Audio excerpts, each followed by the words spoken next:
Well, hello everyone. We are live. We are live, and look how tiny I am. Only so because small. you're further back. Yes. No, it's just because I've shrunk. My shrink ray is working. He's the incredible. It was my vision, and I made it possible. Ah, yes. Yes, my shrink ray. Well, happy October, everyone. Happy It's Yes. October. And by the way, this is weird. We're in the same. The three of us are in the same room. I know. How did that happen? I don't know. How did We're that really happen? not here. Only one of us will leave alive. That's Wait. the one part. What's that? Somebody No, touched their nose. no. Butch dies. Oh, They didn't know it. I don't Come know what that on. is. I have no idea what that is. Never mind. It's okay. Sorry. Everyone watching knows what that is. It's Okay, well, You? tell us. Nose old, goes. Nose goes. Yeah, tell us Oh. old people what that meant. Yeah, the last person to touch your nose has to Oh, go do that okay. thing. I Right, see. suffer that. Got it. Okay, well, I'm really glad to see everybody here today. We got Tony Oni Savage on. We got Peyton Leon. We got Lisa Johnson. Schuster Studio. All right, we're so glad you're all on. Thanks for watching. We're so happy that you guys are eager to learn more about what some of the things we know. What do we know, by the way? Yeah. Nathaniel, what do we know? You're like a A few news things. reporter. No, yeah. Let me break it down. Why are we Yes. here today? We're here because it's October and we come live the first Monday of every month. That's Yeah. Like So the this is the Supreme first Court. Monday. Like Yeah. Supreme Court. Do they really meet? Well, they start session in October. That's Oh, their first Monday. I see. But this is a time for you guys to ask your questions. It's a time for you to type them in your chat, wherever you're watching, YouTube, Facebook. Drop it in the chat. What are your questions? We're going to see those, answer them live. And so for those of you who might be tuning in for the very first time, let me tell you a little bit about Vision Possible. Vision Possible is all about seeing your daydream become your day job. That's our slogan. So we want to help you any way, shape, or form possible. See your vision come to pass. So whether it's writing a book, whether it's starting a business, no matter what it is, we're here to help you. Yes. And for more information on who we are and what we do, you can go to visionpossible.net. But today we're here answering your questions. So drop them in the chat and we'll start with questions. So I got a few questions left over from last time. Should we start with those? I think we start with those. And I'm excited. We got some great people on Facebook too. So let's go. Let's do this. All right. So here's a question. This one's for Carly. We're going to start with Carly since she hasn't been on in the last couple months. Carly, wave your hand. So we did not fire Carly. She is still around. yes. Yeah, she fired us. So this question is for you, Carly. Why did you choose social media instead of something else? Oh my gosh, social media actually chose me because when I was 17, I started my own business, which was a jewelry line, and I wanted to do that full time. So I was not planning to do social media, not planning to do marketing. But at 17, I had no money, and all I had to advertise was this new app called Instagram and a semi-new app called Facebook. So I just started utilizing those platforms. My brand ended up going all over the world. Not that you would know the name of it because it wasn't that actually popular, but girls all over the world were wearing it from Instagram alone. And that's when I realized that I had something. And then people started noticing that talent and would ask me to do it for them too. And I was like, you can get paid to be on Instagram all day? Absolutely. So that's kind of how I got into it. And then the rest is history. And now I'm obsessed. Can I add something to that, being her mother, that she was always on her phone? And so we said, you better find something to do to get, it's something you get paid for while you're on your phone, because you love being on your phone all the time. It was not just looking at what everybody else is doing. She was always trying to figure things out on her phone. And so we said, you should probably do something for your career using your phone. And sure enough, look what happened. Yep. Probably you're the same. Tiny. I was going to say with well, for me, it was a little different because for me getting into the tech world, it was I didn't grow up with a computer. And then when I got my first computer, it was my first computer. And then we didn't even know what computers were. Yes. it wasn't an option for you. No, we had zero options. We had Yeah. paper and sticks, and I think we had chicken, and that's all we had. Oh, the chicken mail. Is that like the crows that fly with the we would have to. mail? Yeah, we would eat the chicken so we could play with the paper and the stick. That's what Got it. It wasn't That email, makes it sense. was D-mail. D-mail. Okay, so here's a question from YouTube. Carly, this one's for you. This is a great question. Any thoughts on MailChimp or other preferred mailing services? Yes, that is a great question. They all have different purposes, but MailChimp is always the best starter. If you want to kind of comment what it is that you want to use it for, it's the easiest, like most user-friendly version, in my opinion. It's drag and drop, and all of their newest features of automations and segmented email journeys and ways to create automated email series is really awesome. And I think it's a great user-friendly experience. So if you needed something like that for your business, do it. And obviously have an email strategy behind it, but definitely try MailChimp. Constant Contact is nice as well. Only thing I'd say is look at the pricing difference and see if it gives you what you want for the price that they're asking you to pay. ConvertKit is another good one as well, and also HubSpot. But I think that the best option that's aesthetically beautiful is MailChimp. So just kind of do your research and see what each one offers you. So Carly, Schuster Studios posted back, he said, promotion for a board game or unrelated book series. That's what he's looking to do. If you're the same person I've talked to before, that I remember your product, but if not, then you're different, and that's awesome. But for board game and unrelated book series, I think MailChimp is great. It just depends on your email strategy. So any product would really fit for MailChimp for sure. Just do your research, see if it's in your budget and which one has the best capabilities for you. But make sure you research like what email marketing looks like and how to best convert people down your funnel through an email journey.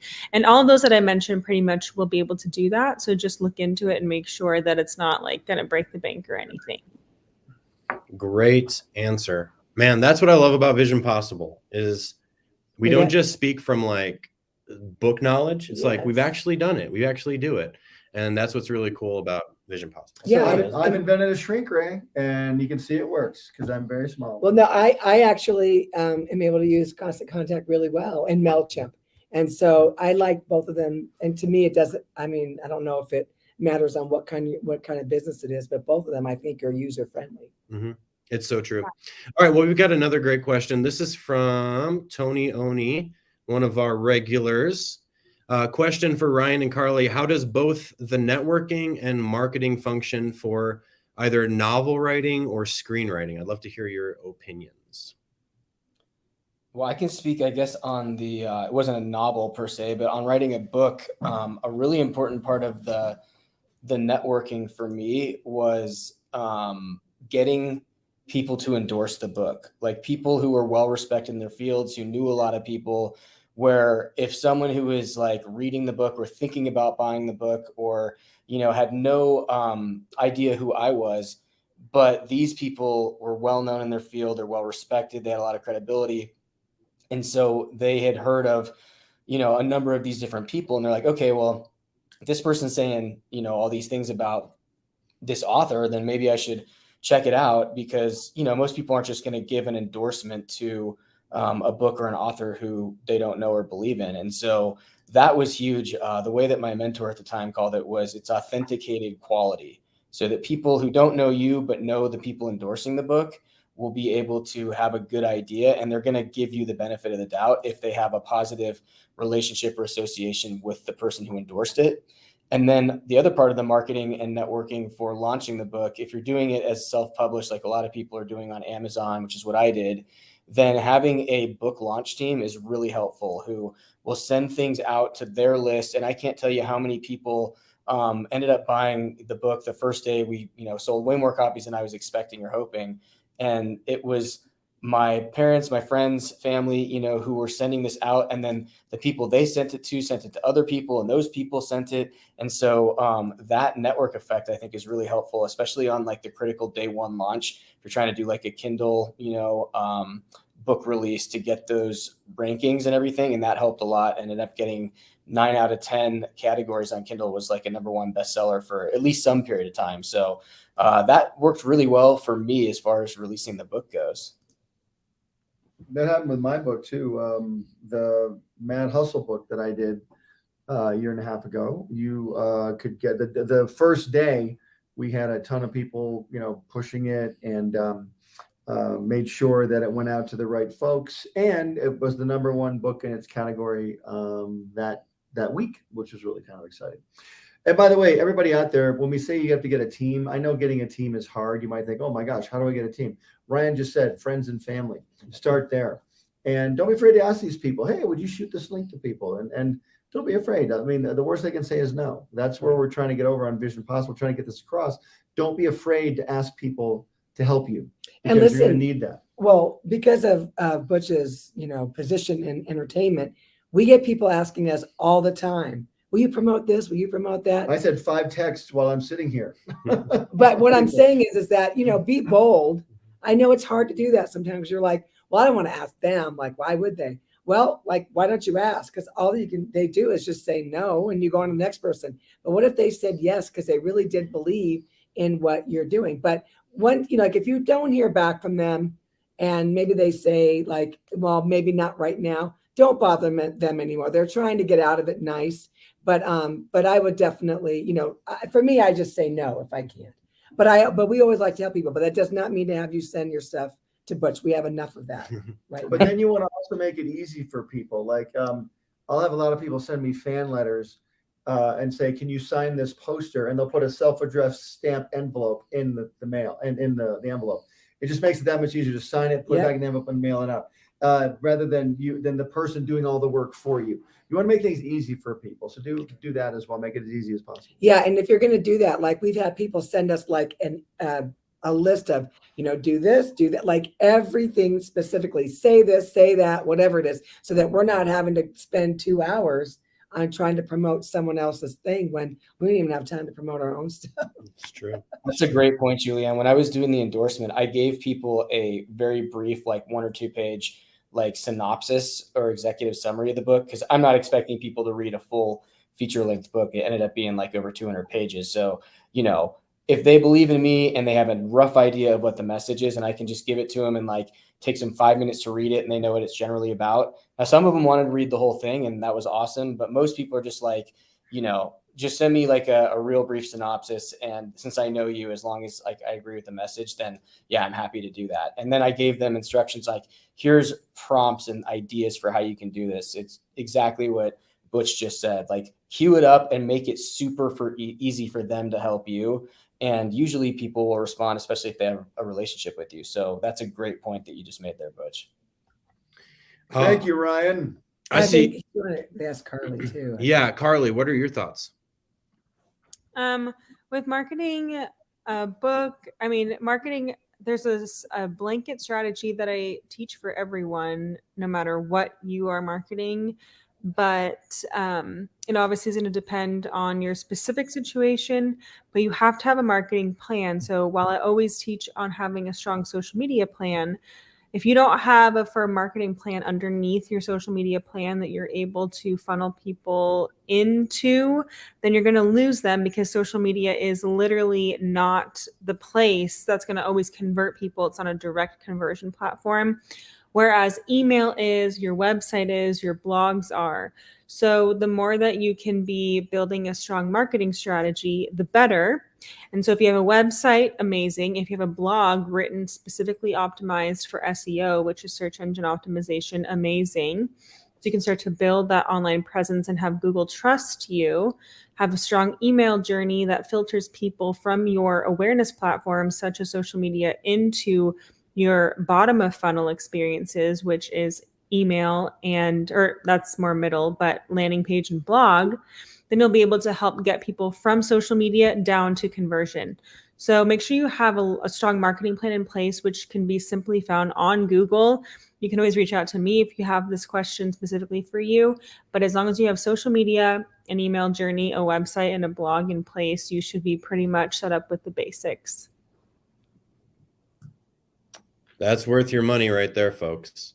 That advice, honestly, Ryan, when you published your book and you went through that publishing company, and all the steps you took, Carly, all of your years of experience and what you do with Dave Ramsey, literally doing this, that's worth it right there, guys. That's your price of admission.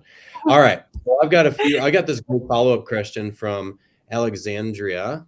This question is kind of a follow-up on what we've been talking about. And Hannah, I see your question. We'll ask that one in a second, but I want to ask this one next because it kind of follows up with what we were just talking about. So I've also published through Amazon Kindle Direct Publishing. In fact, I received a donation from someone who discovered my book on Amazon.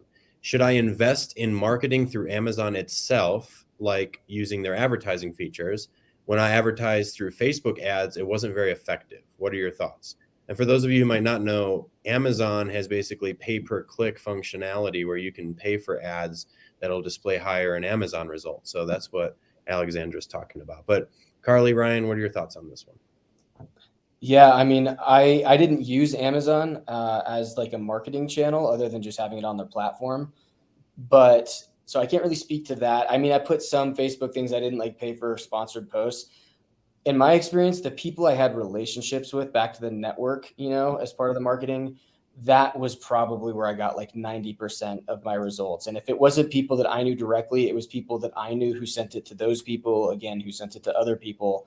So I think just identifying a really like sticky core team that is invested in you and your success, and obviously whatever the project you're working on is, I think that's probably going to have the most effect. Like as Nathaniel alluded to earlier, I worked with a hybrid publishing company who specializes in how to do this process of self-publishing on Amazon. And they had a whole template, and I actually paid them. And part of that whole process was an email campaign the week before the book launch. And then a whole other thing with like the science of the SEO and the Amazon rankings, which, you know, gets into a whole different can of worms. But the big thing was like having an established process of sending the email out, having people on your launch team, which basically just means like they're willing and able to send those emails out to other people instead of just responding to them. And then, you know, I think that was probably by far most of it. So I didn't pay for anything other than the actual publishing company who helped me, you know, self-publish on Amazon. But I think tapping your existing network and having those relationships is really key. And if you don't have those, the best investment you can make is establishing those relationships, not just for this, but just for life in general, right? But I think that's probably where your greatest ROI is going to come from. And most of the time, it's something you don't even have to pay for. It's good. Carly, do you have any thoughts about that? Yeah, I feel like Facebook ads can definitely steal your money, and if they're done in the user-friendly version of your Facebook page, that is usually ripoff because they are not targeted the best way. And so if you want to save your money, I mean, of course, you can always test and try things because it could definitely work on there for you. But I'm not a Facebook ad specialist, but what I do know is that that's not the best use of your money on the user-friendly, everyone can run a Facebook ad part of Facebook. It's all in the back end stuff and ads manager, business.facebook.com, and your ads manager there, because it has higher targeting capabilities and actually being able to optimize in there, as opposed to the other one is like a very basic, kind of more of a, in my opinion, way to just say, yeah, let's have anyone be able to pay for these so we just make as much money as possible. So I would not recommend Facebook ads for your book, especially if you don't have a big budget for them. And I would try some other organic methods, even Reels or TikTok or other ways that you could try to advertise. Those are great ideas. I think people got to be understanding that they've got to brace themselves for any sort of advertising of anything. Because imagine how many times you've driven past a billboard or watched a commercial on TV, and how long did it take you to finally buy that product, or you've walked past it in the store just on a shelf. And so don't expect, I'm not trying to downplay anything, because of course advertise, but be sure you understand that you're in for a period of learning and going to wait a little bit. You know, it'd be great if you could just release a book and everyone's like John Grisham, you sell 1 million copies week one. That's amazing. However, if you're new, people are going to know who you are. They're going to know what your book's about. And you've got to really, really hustle and make that thing. Hence Mad Hustle. Hence my book, Mad Hustle. Exactly. No, we did that podcast on Mad Hustle. That was to sell the book. That came out the day the book came out. We literally hustled to sell Mad Hustle. So, you know, and you know, Butch had a name already. So just know that any of these things take work. It takes strategy, it takes work, it takes time. We were just at the store. It takes some money too. I'm so sorry. When we were at the store just now, and there's a children's book. We were in the grocery store, and there was a children's book section.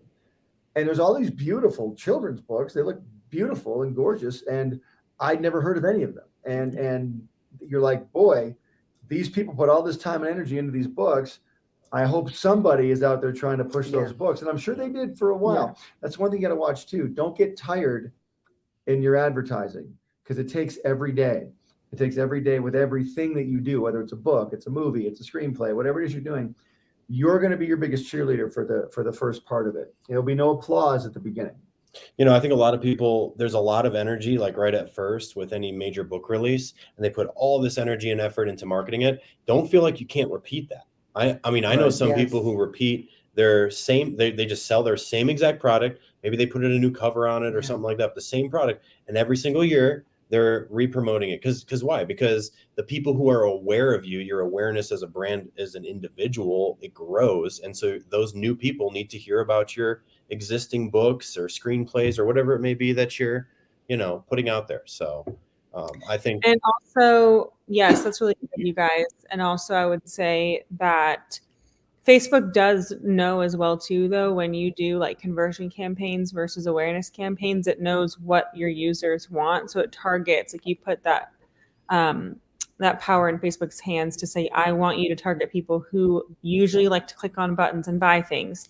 Or if you do a campaign that's just like liking your page or just getting impressions on your ad, Facebook knows the behavior of every user on its platform. So it will be optimized for that. But there's just a lot of practice you have to put into it for actual advertising. So follow the other methods too of what we're talking about here, that you can do podcast interviews, you can do Instagram lives, you can be really cross-promoting your stuff on other people's sites, doing other guest blog posts, like think creatively of how you can get your stuff out there without having to invest in Facebook right away.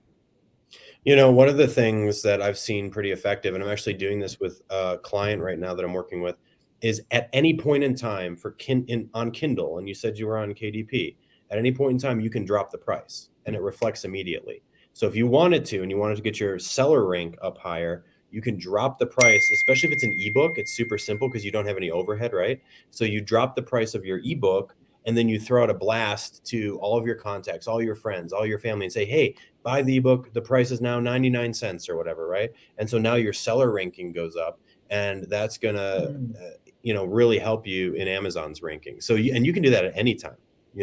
Of course, at the beginning is probably the best time, so you can get that bestseller rank, etc.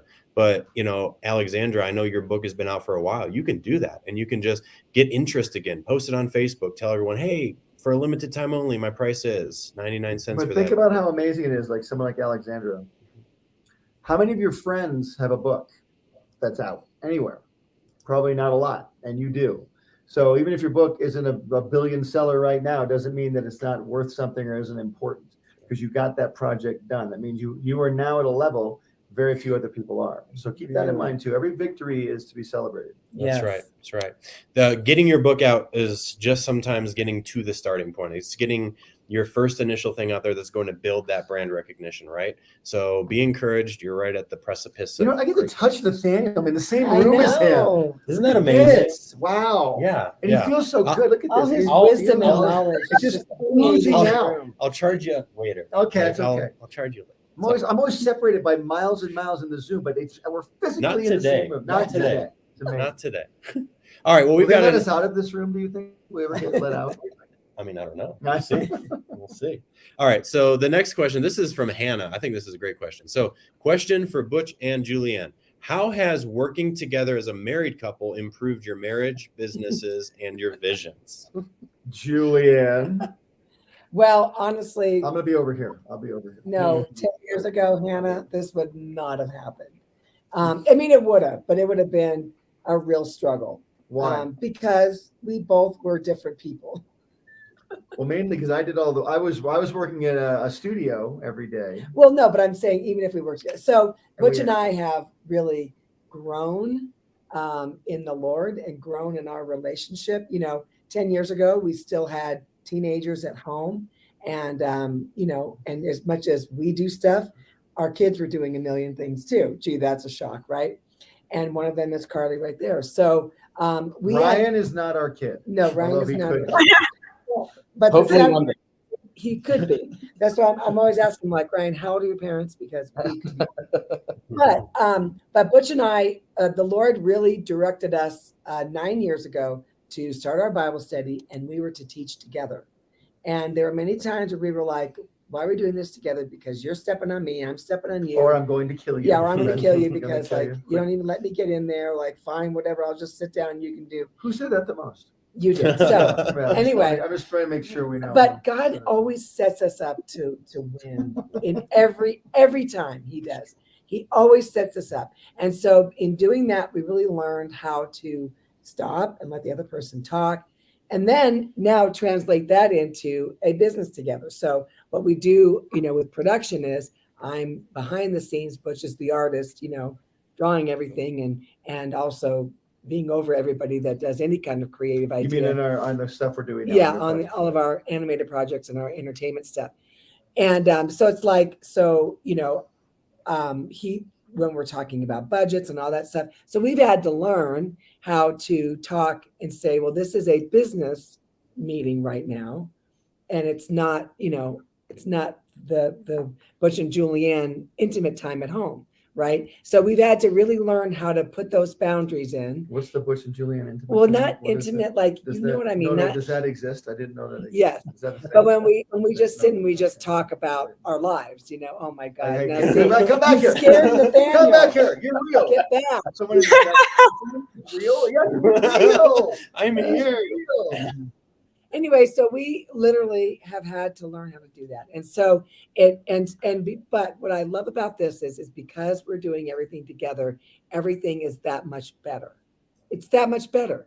We go to work together, we're home together, we do ministry together, we do everything together. As a matter of fact, there's a few trips next year that we want to do with Healing Journeys today. And so, I'm like, but we were having a discussion about it. I'm like, yeah, but I'm not doing it without you. Oh, yeah, that's right. So we have to figure these things out. And maybe I can't do all the trips that I had planned. But there's, we got to talk about it. We've got to create our boundaries. We've got to create our strategies. And we have to make sure, because if we lose our relationship, then none of these things are going to work for us. It's true. So what do you have to say about that? Whatever you say is fine with me.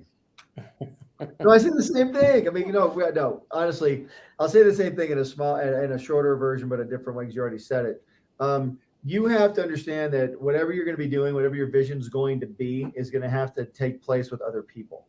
Other people are going to have to help you with your vision. Every single thing you look at that's successful in the world, whether it's Disney Studios, McDonald's, a tire store down on the corner, whatever business is going on, there's dozens, hundreds, thousands of people working in it, and you're going to have to learn how to get along with them. And you better learn how to get along with your own family first, because they're the only ones that will be left standing when all the smoke clears and all the dust is settled. Your family will be there with you. So if you don't have a family, like an intimate family, build a family with your friends. Jesus said, who are my mother and my brother?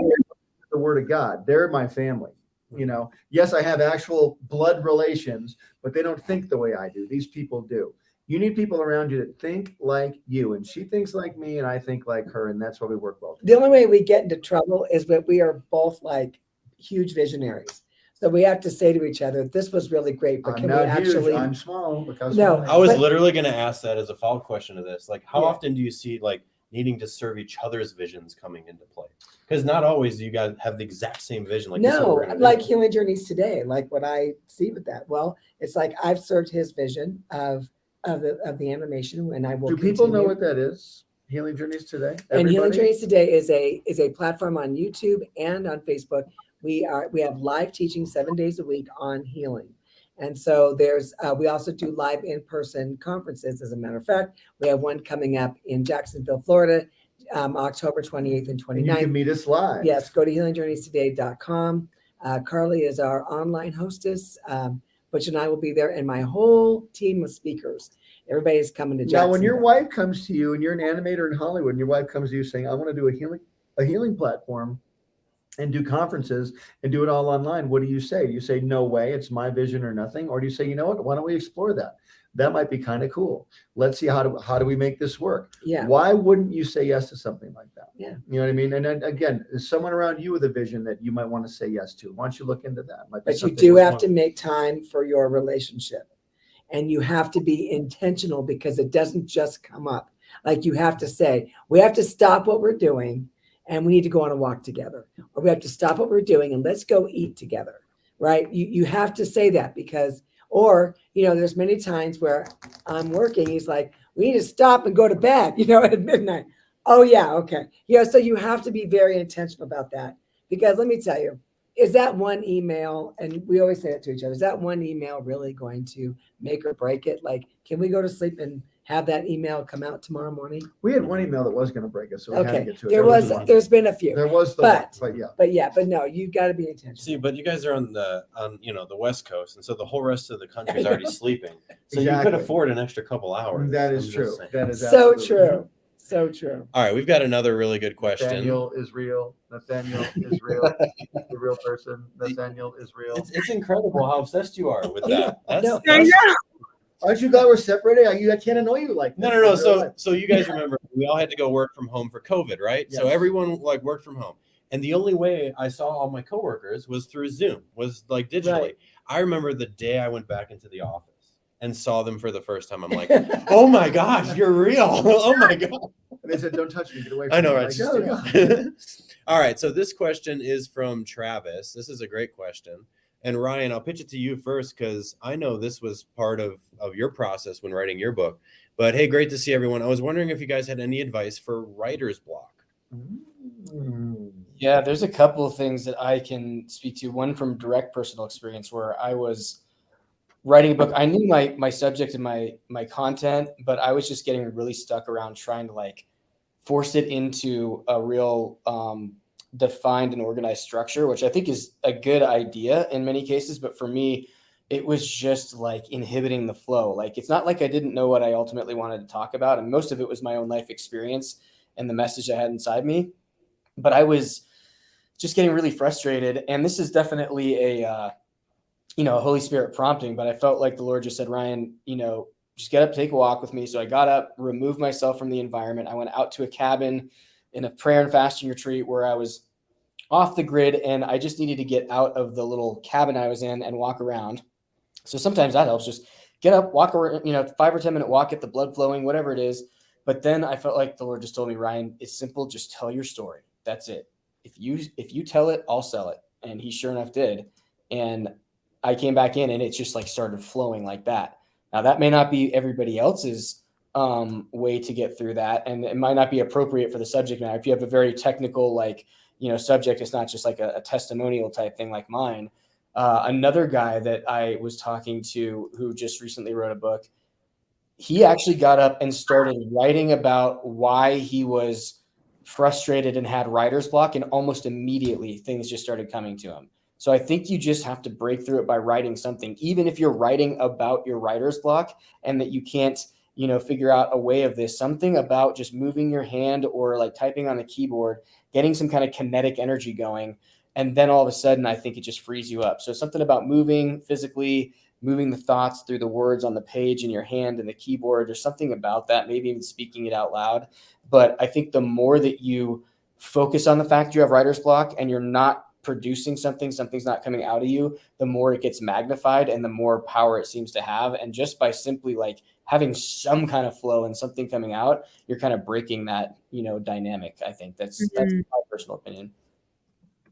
Ryan, you said Connecticut energy. I've got to go to Connecticut. What's that? Kinetic energy. Why do I have to go to Connecticut? Explain this to me. That is a great place. There's an open heaven for getting out of writer's block if you go to Connecticut. There you go.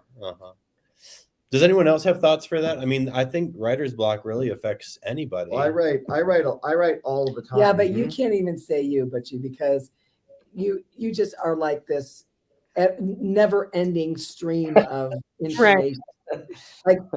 I cannot even imagine you ever getting writer's block. Well, I will say this. Let me tell people this. There are occasions when some things do not come to me as quickly, but like Ryan just said, which I love, he says, write something. Even if you're writing about the writer's block, always write something because then you can fix it later. You need to put something down. You kind of have to muscle through. And it's hard to be creative, guys. It's hard to fill a blank page. Right now, because we have The Garden, which is our cartoon, and which will be out very soon, actually, on platforms and on our own app. But Butch is writing all the songs.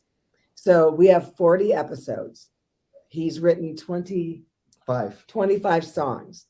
There are times where he's like, my God, I've got to rhyme this song, right? So that's not so much a writer's block, but he's got to find, like, he knows what he wants to say in the What song. rhymes with Connecticut? Yeah, what rhymes with Connecticut? That kind of thing. So, you might say, Connecticut. Right there you go.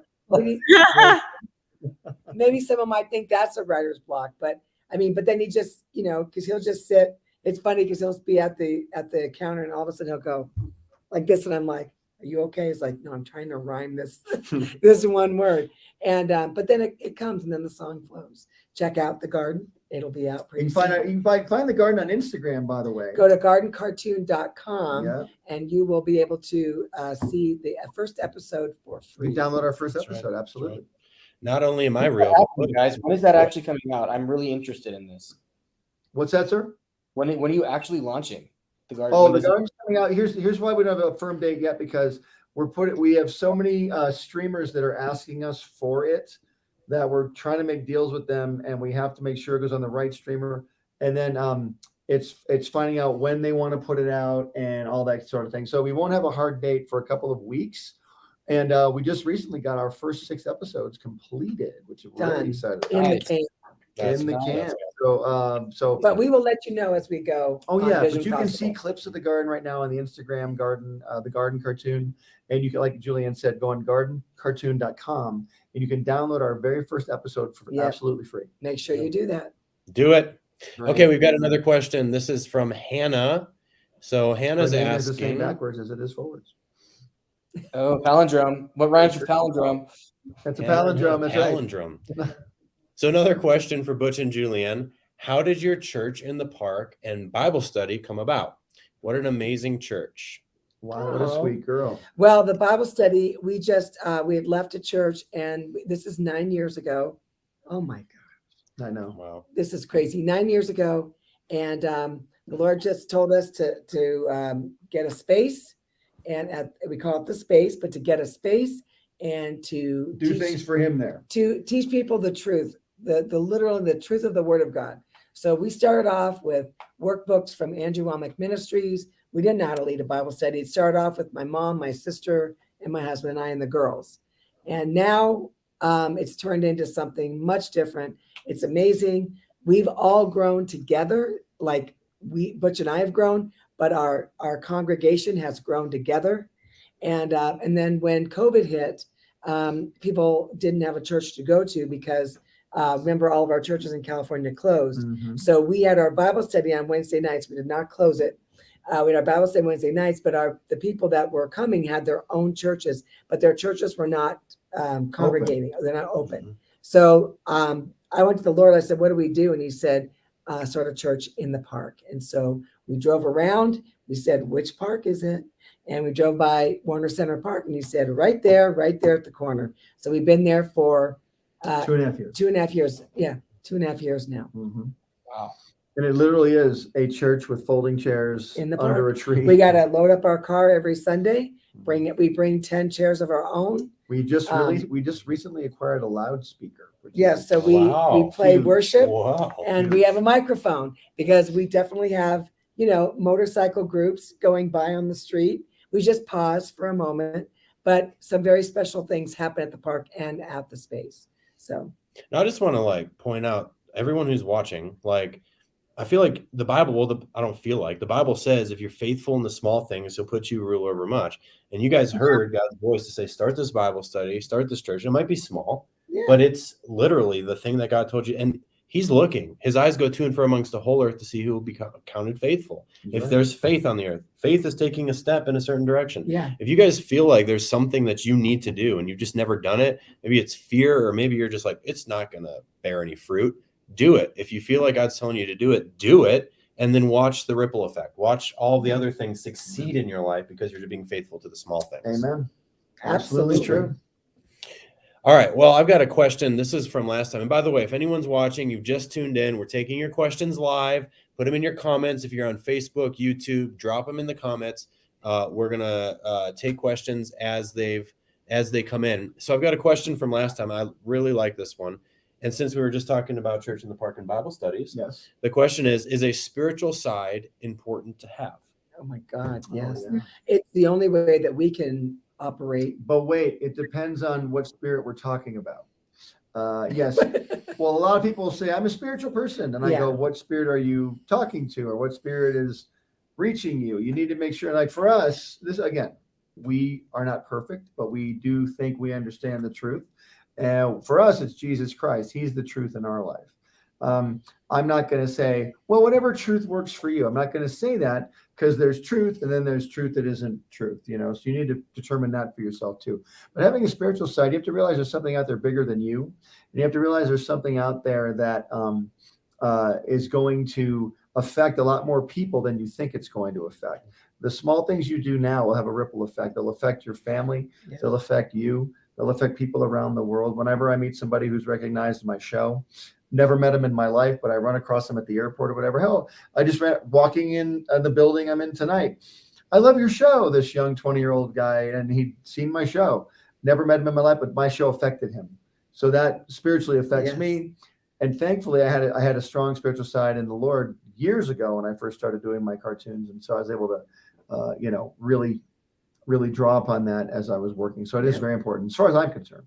No, you have to have that spiritual side because, as we've said, I don't know if you guys have heard this, but we make Jesus the CEO of our companies, because if we don't spend time with him where he gives us direction on what to do and what not to do, what door to open, what door to shut, what person to do business with, what person not to do business with, then it's all up to chance. And I can't live my life like that.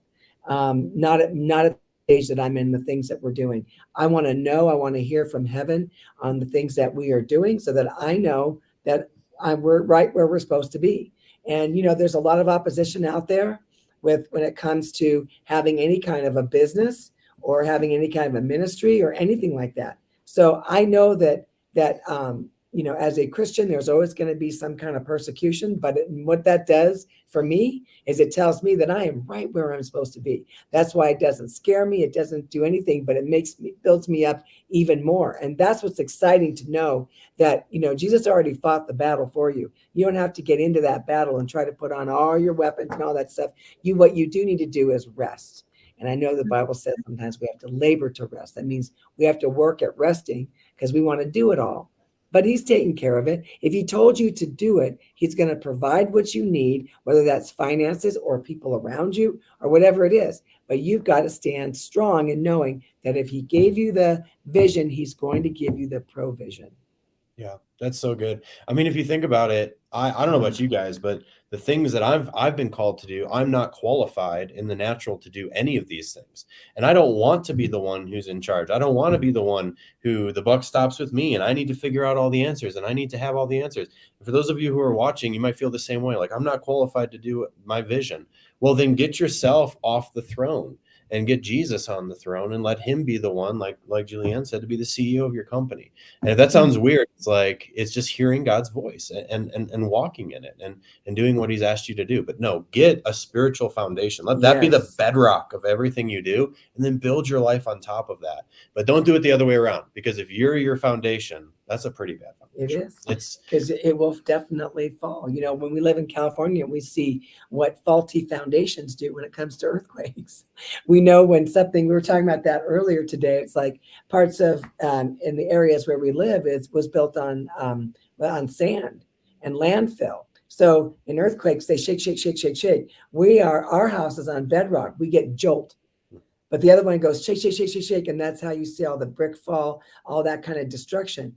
But ours are more like a jolt. We'll get it, we'll feel it, but it won't be the destruction that it is when it's on landfill. You hear what I'm saying? Landfill, not a real substance, not like bedrock that is strong.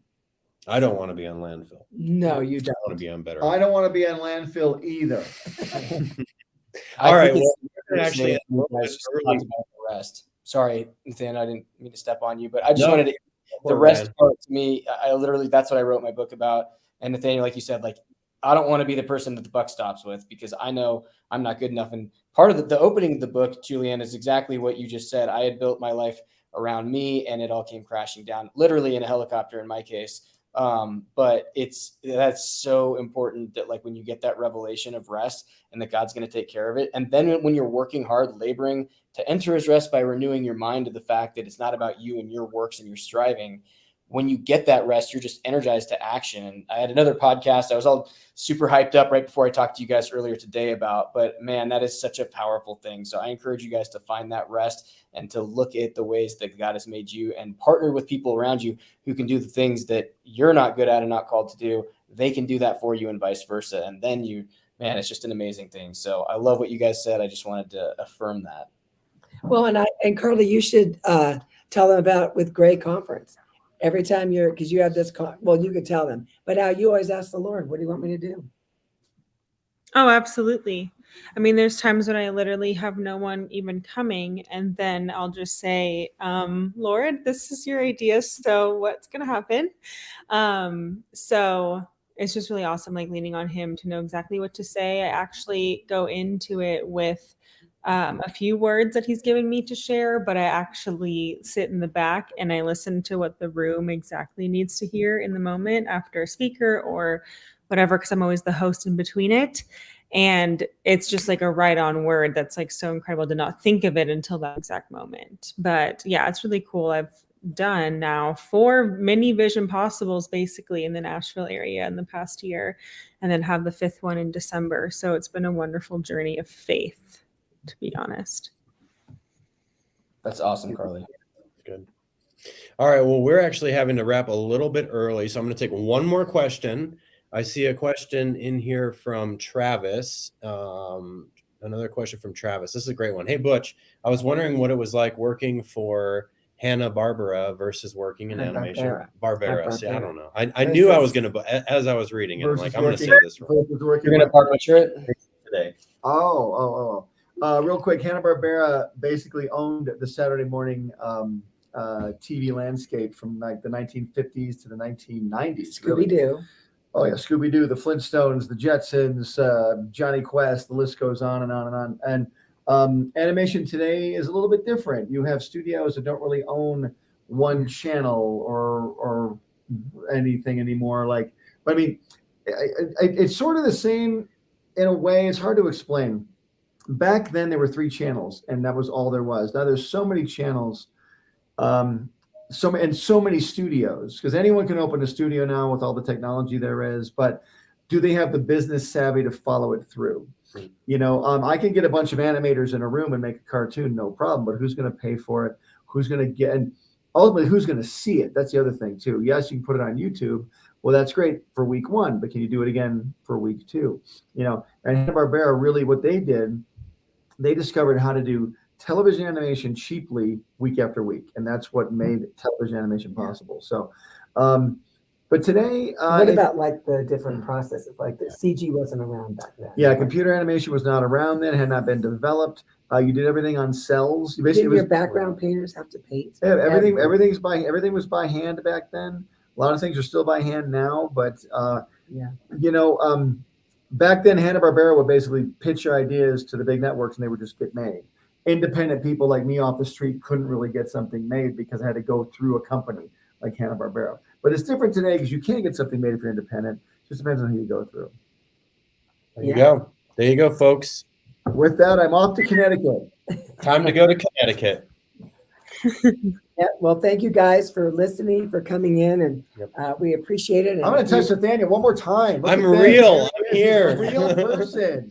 Well, thanks, guys, for joining us. Can't believe it's October already, but this is going to be. It's very impressive. Very impressive show. I've been working on it. Bro, I'm telling you, I'm so thrilled. Well, and also, you know, listen, we can't do a Q&A without the cues. So, Yeah. so we're thankful for you guys for coming everybody. on each week. And I hope that we are helping you make your vision possible and answering those questions that will make that happen. And so, you know, be thinking like maybe you didn't get your question up this time. Write a note, put it in your phone or something so that next month you can, you know, send it and say, you know, I didn't get that question answered, but I'd like to know. Tell more people about us and go to gardencartoon.com and get your free episode of The Garden. Absolutely. We'd love to hear what you think. Well, guys, we'll see you again next month for another live Q&A. First Monday of November. We'll be back with you. And everyone, enjoy your month and tell us what you're doing this month. next month when you're on, tell us all the great steps you're taking towards your vision. There you go. Yes. All right. Bye, guys.